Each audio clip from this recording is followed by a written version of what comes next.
The morning sunlight streamed through the floor-to-ceiling windows of our modern apartment. It was a picture-perfect morning, something out of a lifestyle magazine. The smell of freshly brewed coffee wafted through the air as James moved effortlessly around the kitchen. He always started his day like this, methodical and precise, as if his life was a series of checkboxes to be marked off. "Today's going to be a long one," he said, pouring coffee into a sleek ceramic mug. "Back-to-back meetings, and I promised Ted I'd review the quarterly report." I nodded, absent-mindedly, pretending to listen as my hands rested on the spine of an unopened book. James was good at this: planning, strategizing, solving problems. He excelled at everything he did. But lately, I'd started to notice a gap between us, an invisible wall of habits and routines that neither of us dared to address. "Did you sleep well?" he asked, his voice tinged with genuine concern. "Yeah, fine," I replied, offering him a smile that felt rehearsed. Inside, my mind wandered back to last week, the family dinner, the way Victor had looked at me, his gaze lingering just long enough to stir something I didn't fully understand. His voice, deep, calm, and laced with quiet authority, had echoed in my thoughts ever since.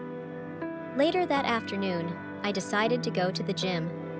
It was one of the few places where I could clear my head, or at least attempt to. The rhythmic hum of treadmills and the clinking of weights provided a kind of white noise that drowned out my restless thoughts. I was adjusting the settings on a machine when I heard his voice. "Need a hand?" I turned, and there he was. Victor, dressed in a plain black t-shirt that clung to his broad shoulders and charcoal gray sweatpants. He looked casual, yet composed, as if he belonged everywhere. "Sure," I said, trying to keep my tone neutral. He adjusted the weight for me, his fingers brushing mine briefly. "You shouldn't push too hard at the start. Build up to it." His advice was simple, but the way he said it made my pulse quicken. We exchanged a few more words, polite, measured, but the air between us was heavy with something unspoken. He complimented my form, something about how I carried myself with confidence, and I laughed it off, pretending not to notice the spark that passed between us. When he walked away, I caught myself watching him, and a faint blush crept into my cheeks. What was I doing?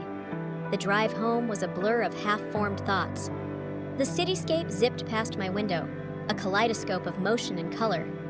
I gripped the steering wheel tightly, as if grounding myself could keep my mind from spiraling. What was it about him? Was it the way he carried himself, so assured and effortless? Or was it the quiet understanding in his eyes, as if he could see parts of me that even I couldn't? I shook my head, scolding myself silently. It was nothing, a momentary lapse. Victor was my stepfather, not by blood, but by circumstance, a detail that didn't make my thoughts any less inappropriate. When I arrived home, James was at his desk, focused on his laptop. He looked up briefly, offering me a warm smile. "How was your workout?" "Good," I said, forcing another smile. I wanted to tell him everything, to confess this sudden, inexplicable attraction, and let him reassure me that it was nothing. But how could I? Even admitting it felt like a betrayal. So I swallowed my words and leaned into the predictable comfort of our routine, trying to convince myself that it was enough. Yet deep down, a part of me was already waiting for the next time I'd see Victor. The hum of conversation filled the house as another family dinner unfolded. Laughter and clinking glasses created a warm backdrop, but I felt like an outsider in my own home. The evening had been orchestrated by my mother, Megan, with her typical precision. Everything was perfect, on the surface at least. I drifted into the kitchen, craving a moment of solitude away from the polished conversations about vacations, promotions, and wine pairings. As I poured myself a glass of water, I felt his presence before I saw him. Victor stepped into the room, his movements deliberate, yet unassuming. He had a way of commanding attention without demanding it. "Escaping the crowd?" he asked, his voice smooth and low. I nodded, suddenly hyper-aware of the way the fabric of my dress clung to my skin under his gaze. "Needed a break," I said, trying to sound casual. He leaned against the counter, arms crossed. "That color suits you, you know. Brings out your confidence." A compliment, harmless on the surface, but the way he said it, with a faint smile that barely reached his eyes, sent a shiver down my spine. I glanced away, pretending to adjust my glass. "You always notice things like that?" I asked, attempting a lighthearted tone. "Only when they're worth noticing," he replied, his gaze steady. The room seemed smaller, the air heavier. I wanted to respond with something witty, something to defuse the tension, but my mind betrayed me. All I could feel was the electric charge between us, unspoken yet undeniable. The evening dragged on, and when it was finally time to leave, I breathed a sigh of relief. The cool night air hit my skin as I stepped outside, wrapping myself in my coat. Victor appeared moments later, offering to walk me to my car. It was a simple gesture, one that shouldn't have meant anything, but my heart raced all the same. "You seemed quiet tonight," he said as we reached my car. "Everything okay?" I hesitated, my hand resting on the car door. "Just tired, I guess. These dinners can be exhausting." He nodded, stepping closer. "I get that, but you shouldn't let it wear you down. You have a light about you, Lori. Don't let it dim." The way he said my name, soft, intimate, felt like an unraveling. I turned to face him, searching for something in his expression. Was it concern? Admiration? Something darker? "Victor, I began, but the words caught in my throat. He reached out, his hand brushing my arm, a touch so subtle yet charged with intent. Before I could think, before I could process, his lips found mine.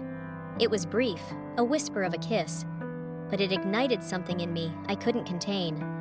I pulled back, my breath shallow, my mind spinning. "I'm sorry," he murmured, his voice thick with regret. Or was it something else? "I shouldn't have," but I was already shaking my head, fumbling for my car keys. "I have to go," I said, my voice barely audible. I got into the car and drove away, my hands gripping the wheel like a lifeline. The city lights blurred as tears pricked at the corners of my eyes. What just happened? And why, despite the guilt gnawing at my chest, did I want it to happen again? When I arrived home, James was in the living room, reviewing documents on his laptop. He looked up as I walked in, his face lighting up with that familiar, dependable smile. "Hey, how was dinner?" he asked. "Fine," I replied, dropping my coat onto the back of a chair. My voice sounded strained even to me, but he didn't seem to notice. Or maybe he chose not to. "You look tired," he said, standing to kiss me on the forehead. "Why don't you get some rest? I'll finish up here." "Yeah, good idea," I muttered, retreating to the bedroom. As I sat on the edge of the bed, the events of the night replayed in my mind. Victor's touch, his words, his kiss. They consumed me.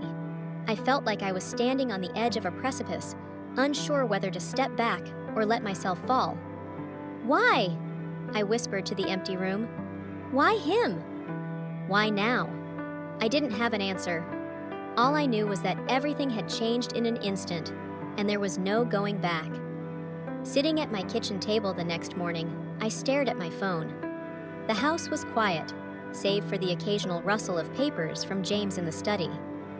My fingers hovered over the screen, debating whether to type out the message I'd been rehearsing in my head for hours. "Hi, Victor. I was thinking about what happened. Maybe we should talk?" "No, too direct. Victor, I wanted to ask you something about the family dinner. Too obvious." After minutes that felt like hours, I settled on a safer option. "Hi, Victor. I realized I forgot to mention something about Mom's plans for the holidays. Can we meet?" It was vague, innocuous. At least, that's what I told myself. I hit send, my heart pounding as I waited for the ellipse to appear. When his response came, it was quick and precise. "Sure. Let me know when you're free. We met at a small cafe on the quieter side of the city.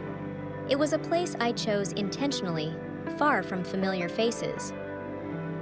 Victor was already seated when I arrived, his hands wrapped around a coffee cup as he scanned the menu. He looked up when I approached, his expression neutral, but his eyes gave away a flicker of something deeper. "Lori," he greeted, standing briefly before motioning for me to sit. "What's on your mind?" His tone was casual, but the weight of our last encounter hung heavily between us. I hesitated, fiddling with the handle of my bag, before blurting out, "I just thought we should clear the air after, you know." Victor's lips quirked into a half smile. "After the kiss, you mean?" The way he said it, so matter-of-fact, so unashamed, made my pulse quicken. I looked away, feeling the heat rise in my cheeks.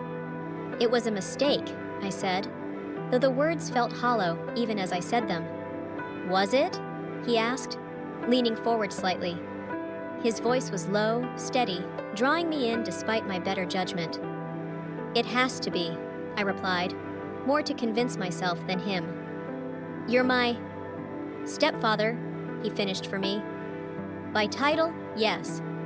But you and I both know that's not the whole story." I opened my mouth to protest, but the words wouldn't come. Instead, I felt his hand brush against mine as he reached for his cup. It was subtle, deliberate. The contact sent a shiver up my spine, and for a moment, I forgot where we were. "Victor," I began, pulling my hand back.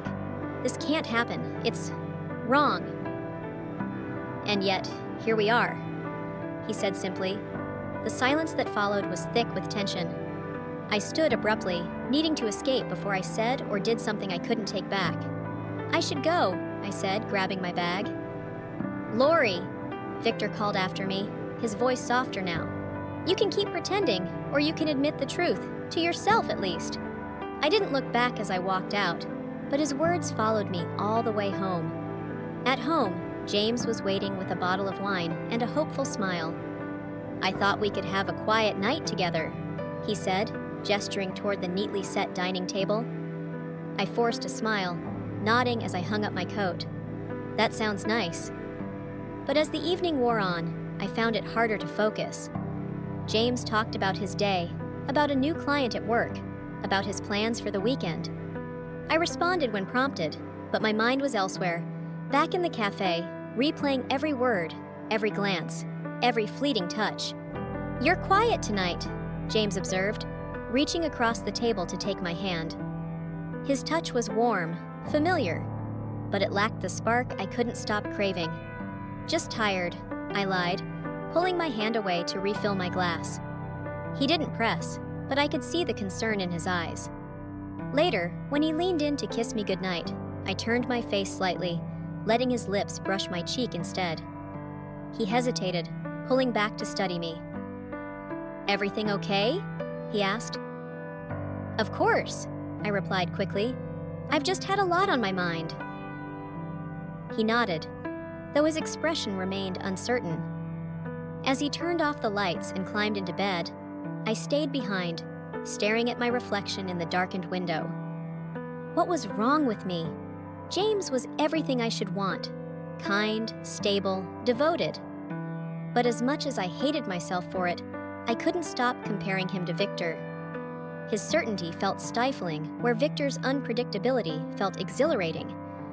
The guilt was unbearable, but it wasn't enough to silence the thought that kept surfacing, no matter how hard I tried to push it away.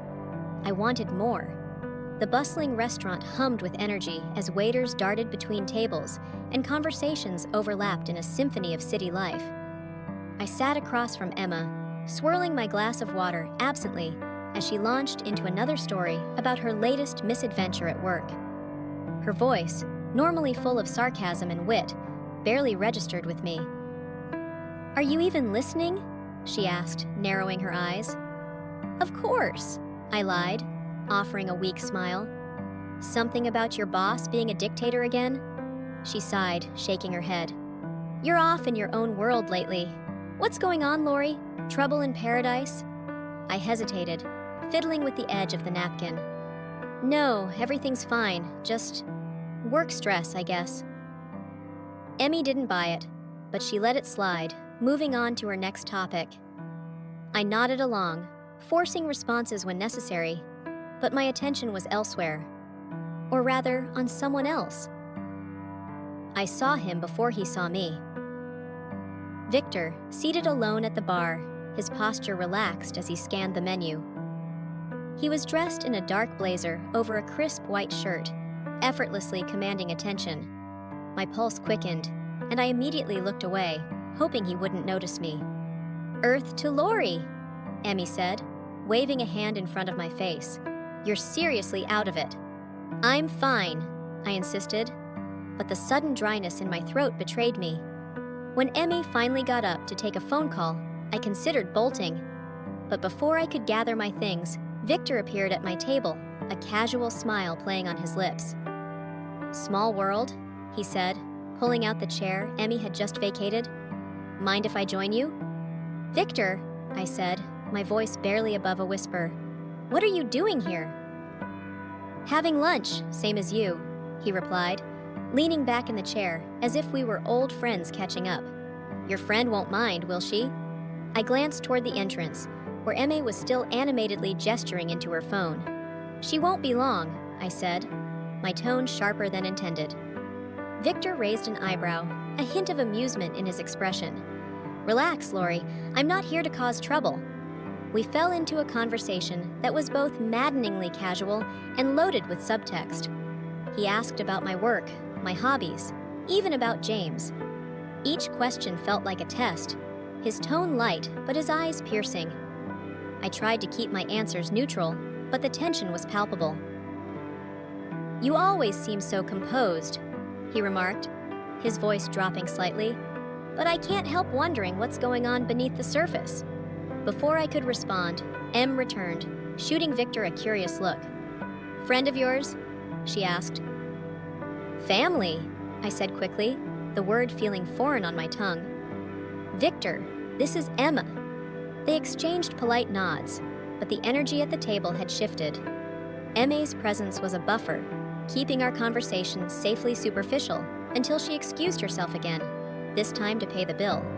As soon as she left, Victor leaned in slightly, his voice low. "You didn't tell me you'd be here, trying to avoid me?" "It's not like that," I said, my heart pounding. "This is just coincidence," he finished, a sly smile tugging at his lips. "But it's funny, isn't it? How often these coincidences seem to happen." I stood abruptly, grabbing my bag.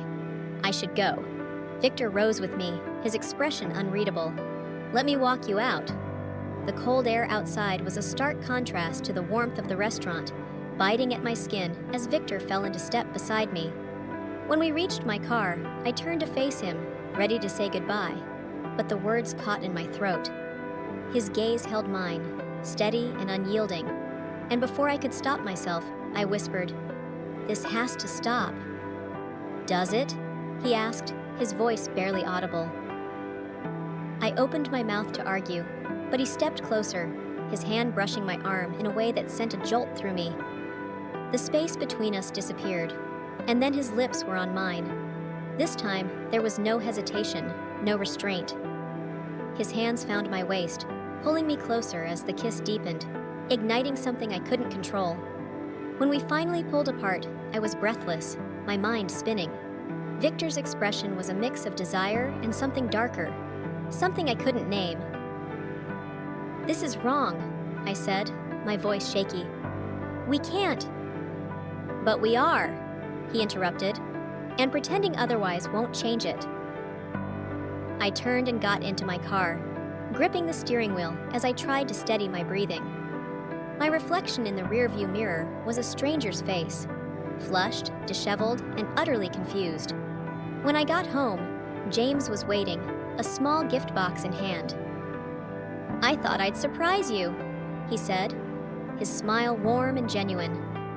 Inside the box was a delicate bracelet, something I might have adored under different circumstances. "Thank you," I said, forcing enthusiasm into my voice.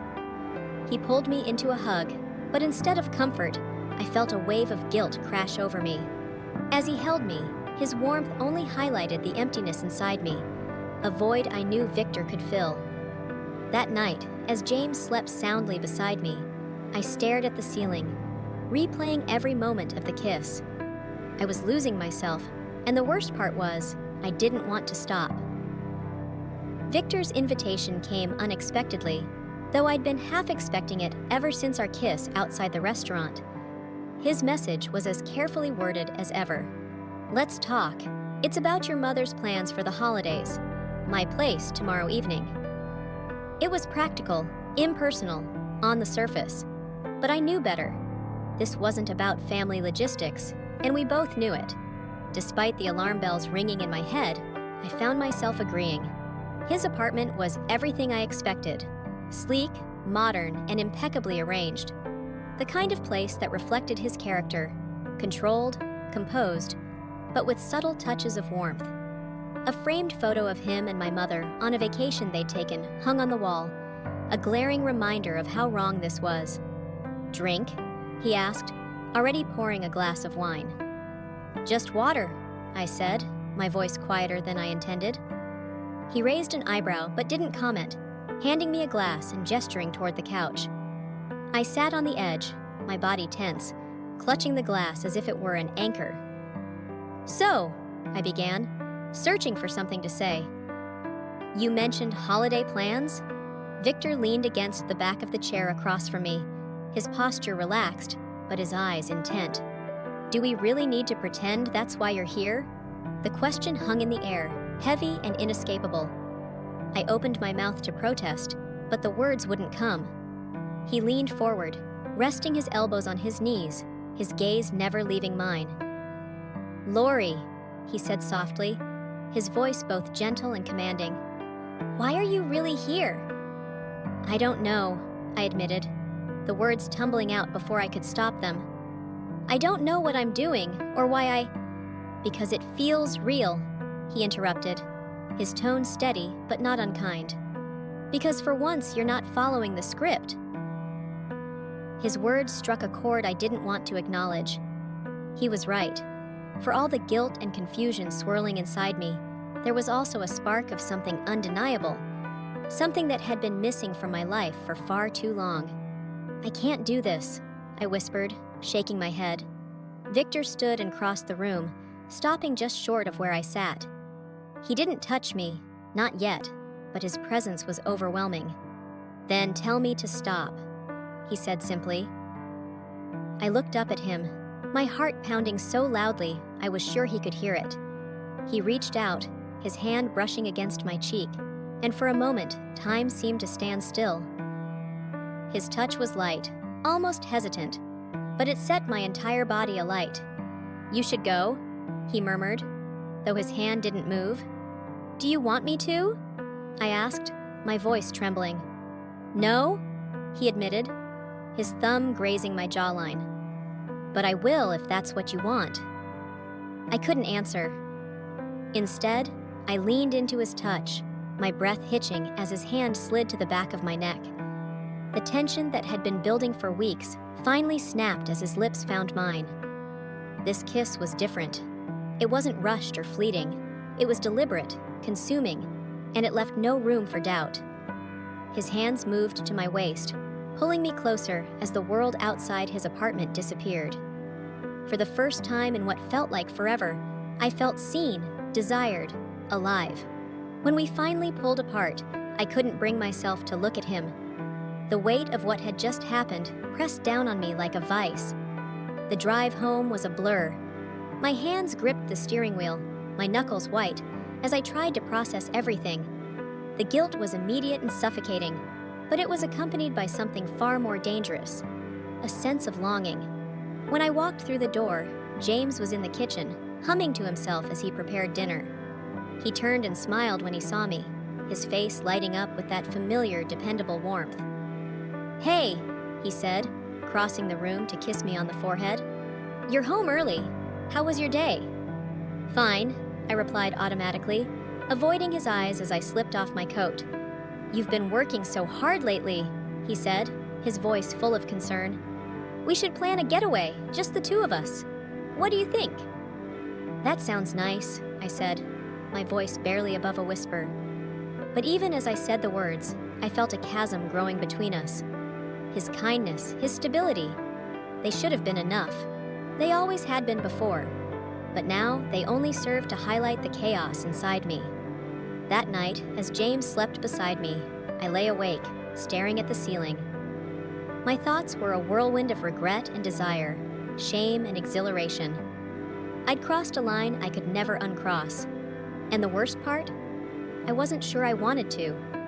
I told myself I wouldn't go. I repeated it like a mantra, each word a desperate attempt to tether myself to reason.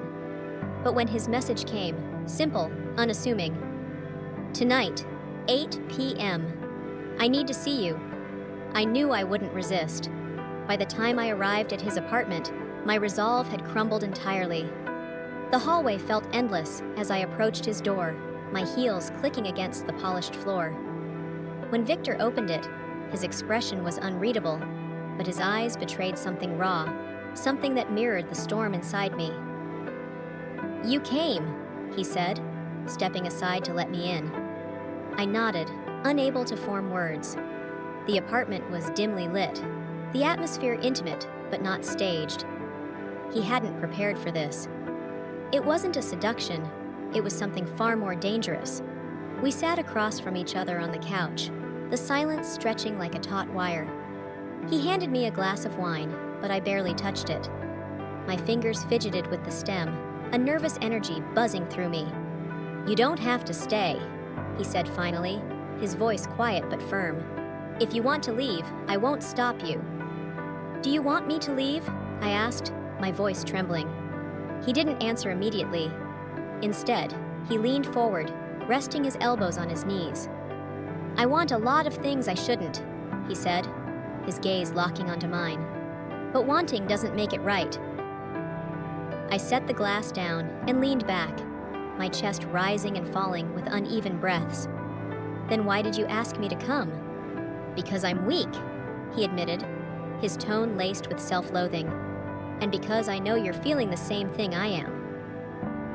The honesty in his words cut through me, leaving me exposed and vulnerable.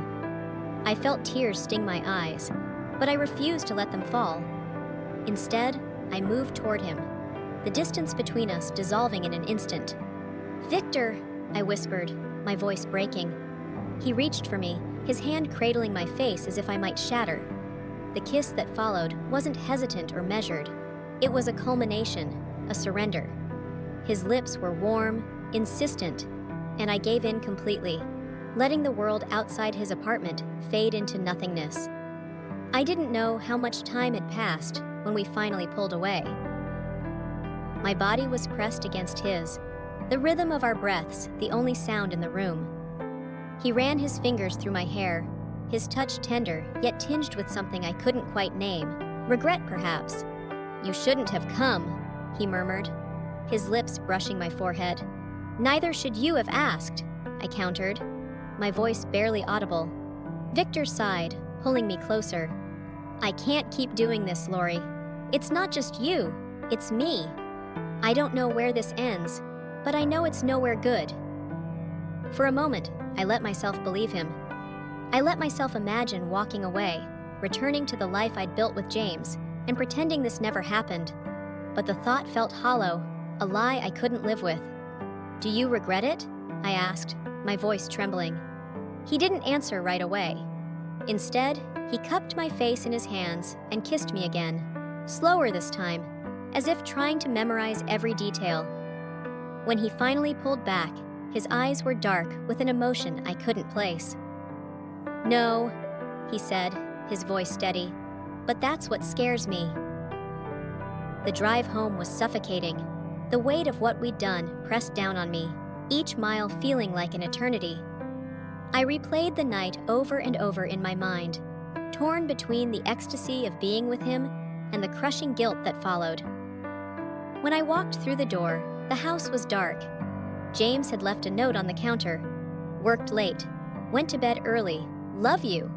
The words stung more than they should have. I crumpled the note in my hand. the tears I'd held back finally spilling over.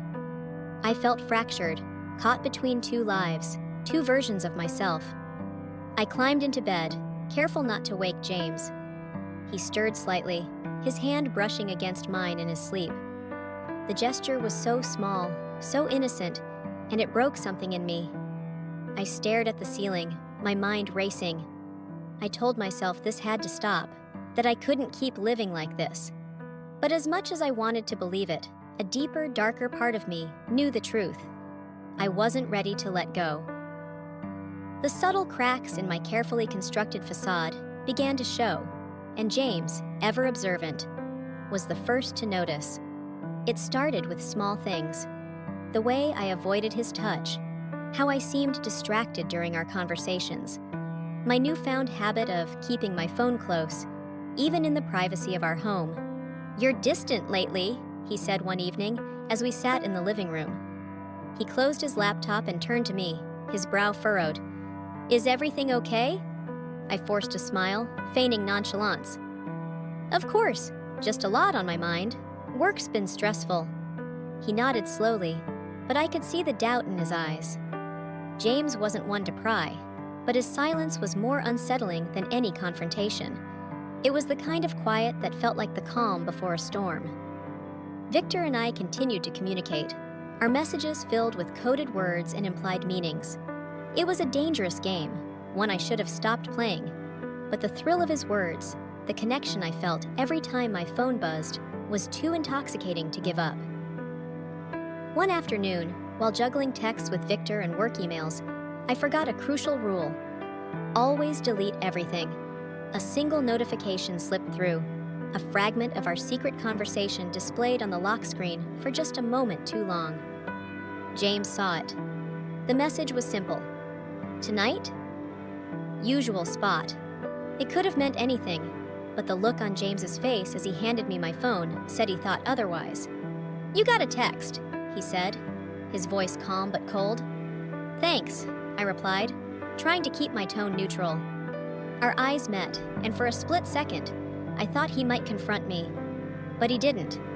Instead, he turned and left the room, leaving me alone with my racing thoughts. The next day, Victor and I met in the park. It was a place we'd chosen for its anonymity, a space large enough to disappear into the crowd. He was already there when I arrived, leaning against a tree, his hands in his pockets. "You're late," he said, his tone light but his expression serious. "James saw a message," I blurted out, skipping the pleasantries. Victor's jaw tightened, and he ran a hand through his hair. "How much did he see?" "Not much," I admitted, though the weight of what could have happened hung heavily between us. He exhaled sharply, glancing around as if expecting someone to overhear. "Lori, this is getting out of hand. We can't keep doing this." I froze, his words hitting me like a physical blow. "You're ending it?" "I'm saying we need to stop before it all comes crashing down," he said, his voice firm but laced with regret. "Before we ruin everything." I stepped closer, lowering my voice. "It's too late for that, Victor. Don't pretend like you don't feel it too. You can't just walk away from this." His eyes softened, and for a moment, he looked as conflicted as I felt.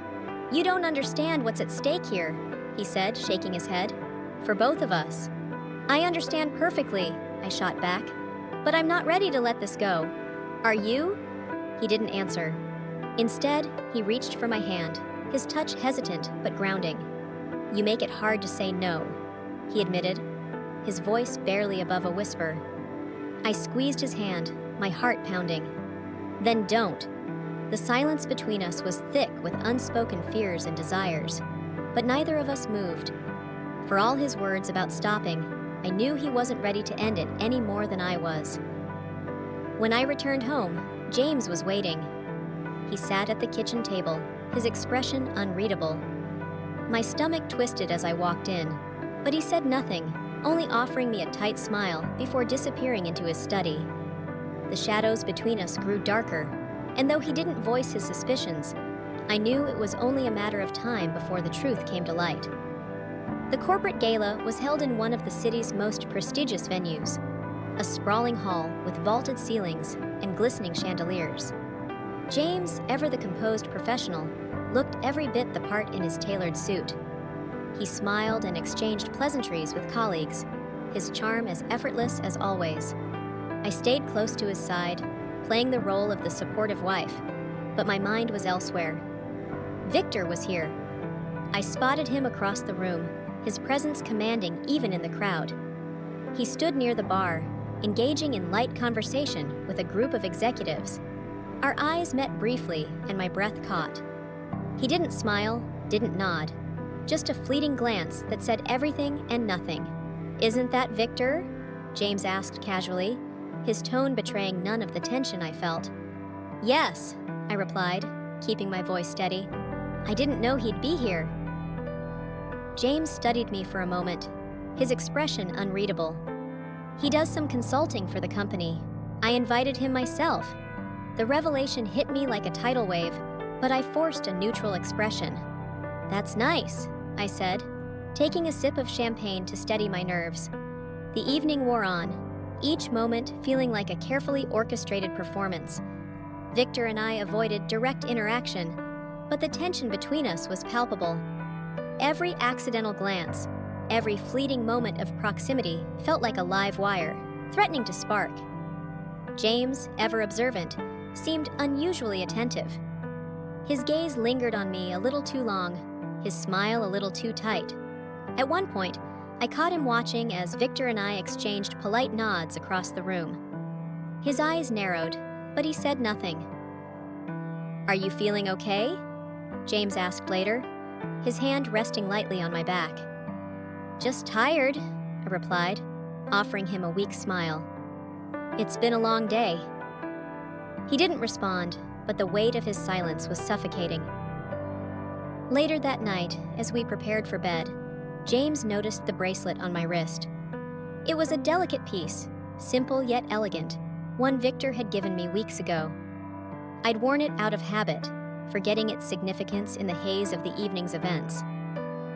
"That's a nice bracelet," James said, his tone carefully neutral. "Thanks," I replied, my pulse quickening.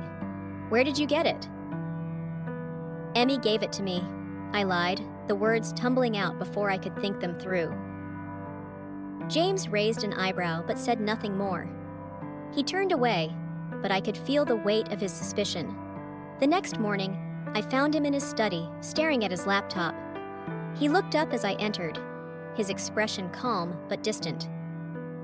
"Do you want to tell me what's going on?" he asked, his voice steady. "What do you mean?" I asked, feigning ignorance. He leaned back in his chair, his eyes searching mine. "I've been noticing things, Lori. You're distracted, you're distant, and now this bracelet. You're sure Emmy gave it to you?" I hesitated, and the pause was all he needed. He didn't press further, but I could see the wheels turning in his mind.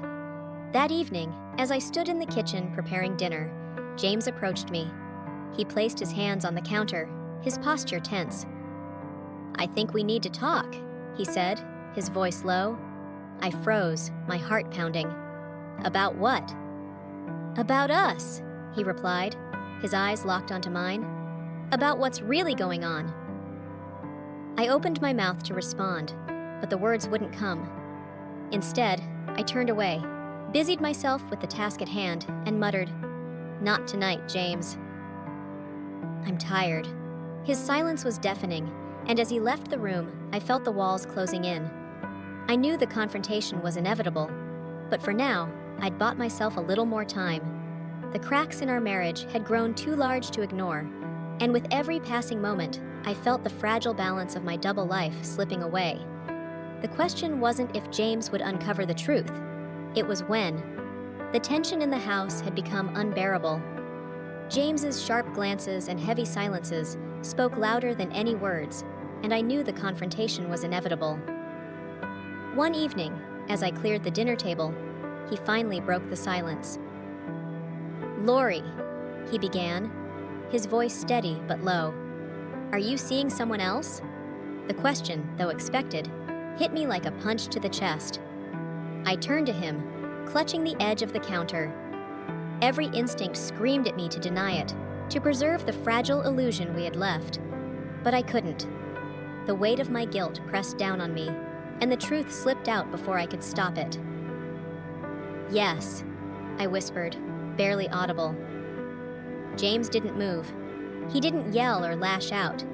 Instead, he stood there, his expression a mix of resignation and quiet devastation. "I knew," he said finally, his voice hollow. "I've known for a while. I just needed to hear it from you." His words left me stunned. I'd expected anger, accusations, even shouting, but his calmness was worse. It was as if he'd already accepted my betrayal, and the realization made my shame unbearable. I opened my mouth to explain, to apologize, but the words caught in my throat. James turned and walked out of the room, leaving me alone with the crushing weight of what I'd done. Victor called me the next day. His voice was calm, but there was an edge of finality in his tone that I couldn't ignore. "I'm leaving," he said. "I can't stay here, not after everything that's happened." "Victor, please," I began, but he interrupted. "It's over, Lori. What we had, it's destroyed too much. Staying would only make things worse." I sat in stunned silence, gripping the phone tightly as his words sank in. Part of me wanted to beg him to stay, to fight for what we had. But deep down, I knew he was right. Our relationship had been a wildfire, intense, consuming, and ultimately destructive. "I'm sorry," he added softly, "for everything." When the call ended, I felt an ache in my chest that I couldn't name. Losing Victor felt like losing a part of myself, but the guilt that followed was even worse. The next morning, James packed his things. He moved with a quiet efficiency, folding clothes and stacking books into boxes without a word. I stood in the doorway, my heart breaking with every item he placed in his suitcase. "You don't have to go," I said finally, my voice trembling. "We can try to fix this." He paused, looking up at me with an expression that was both kind and devastating. "There's nothing to fix, Lori," he said gently. "What we had, it's gone." Tears welled in my eyes as I watched him close his suitcase and zip it shut. "I'm sorry," I whispered, but the words felt hollow. "So am I," he replied, his voice soft but firm. "But sorry doesn't change what happened." He picked up his suitcase and walked to the door. For a moment, I thought he might turn back, that he might say something, anything, to soften the finality of his departure. But he didn't. The door closed behind him, and the sound echoed through the empty house. I sat on the couch, staring at the space where his suitcase had been moments before. The silence was deafening, and for the first time in weeks, I felt the full weight of my choices. Victor was gone, James was gone, and I was alone, left to sift through the wreckage of the life I'd destroyed. As I looked around the quiet house, I realized that the freedom I'd craved so desperately now felt like a prison. I had thought that pursuing my desires would make me whole, but all it had done was tear me apart.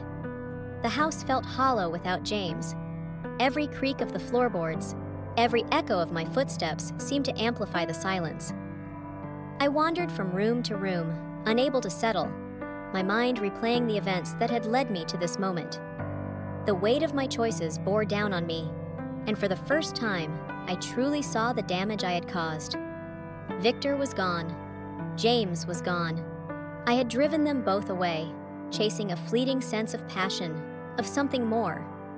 Now, standing in the ruins of what I once called my life, I realized how blind I had been. My longing for excitement, for a spark, had consumed me, leaving nothing but ashes. I sat on the edge of the bed, staring at the empty space beside me. James's side of the bed was untouched, a cold reminder of his absence. The faint scent of his cologne still lingered on the pillow, a cruel echo of what I'd lost. Tears welled in my eyes, but I didn't wipe them away. I let them fall, letting the pain wash over me. What had I been searching for? I asked myself that question repeatedly, but the answer remained elusive. Was it the thrill of something forbidden? The need to feel wanted in a way that James, for all his stability and care, couldn't provide? Or was it something deeper, an emptiness within me that no one else could fill? Days turned into weeks, and life moved on around me, though I remained frozen in place. The world outside was a blur of noise and color, but I felt like a ghost, haunting the remnants of my former life. Friends called, concerned by my absence, but I avoided them. What could I say? How could I explain the mess I had made? One evening, I found myself sitting at the dining table, a stack of old photo albums spread out before me. Flipping through the pages, I saw the life James and I had built together. Vacations, holidays, quiet moments captured in time. We had been happy, hadn't we? Or had I been fooling myself all along? I closed the album, unable to look at it any longer. The weight of my guilt was unbearable, but I knew I couldn't stay like this forever. Somewhere deep inside, a flicker of resolve began to form. The next morning, I packed a bag and left the house. I didn't know where I was going, but I knew I couldn't stay. The memories here were too heavy, too suffocating. I needed to find myself again, to understand who I was and what I wanted from life. It wouldn't be easy, I knew that. The path ahead was uncertain, filled with challenges and regrets I couldn't erase. But for the first time in weeks, I felt a glimmer of hope. Maybe, just maybe, I could rebuild. Not the life I had before, but something new, something real. The road would be long and lonely, but it was a road I needed to take. As I stepped out into the world, the air felt lighter, freer. The ending of one chapter, I realized, wasn't the end of the story.